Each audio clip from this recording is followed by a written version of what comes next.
کورسی پێکهاتەکان دابەشکرا و دەنگدان لە ناو یەک بازنەدا دەبێت.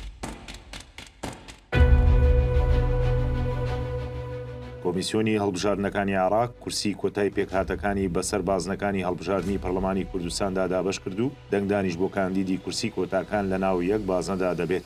دوای ئەوەی بە بڕیارێک لە 21 شوباتی ئەم ساڵ دادگای فیدراڵی 11 کورسی کۆتای پێکهاتەکانی هەڵوەشاندەوە، دەستەی دادوەری هەڵبژاردنەکان بەم دواییە و بە بڕیارێک 5 کورسی کۆتای بۆ پێکهاتەکان لە پەرلەمانی کوردستان گەڕاندەوە. کۆمیسیۆنی هەڵبژاردنەکانی عێراق کە سەرپەرشتی هەڵبژاردنی خولی شەشەمی پەرلەمانی کوردستان دەکات لەبەر ڕۆشنایی بڕیاری دەستەی دادوەری هەڵبژاردنەکان سەر لە نوێ دابەشبوونی کورسەکانی پەرلەمانی بەسەر بازنەکانی هەڵبژاردندا ڕێخستەوە.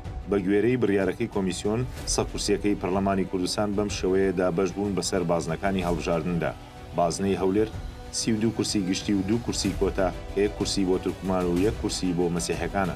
بازنەی سلێمانی 36 کورسی گشتی و 2 کورسی کۆتا کە 1 کورسی بۆ مەسیحی و 1 کورسی بۆ تورکمانەکانە. بازنەی دۆک 24 کورسی گشتی و 1 کورسی کۆتا بۆ مەسیحەکانە. بازنەی هەڵەبجەش 3 کورسی گشتی بۆ تەرخانکراوە.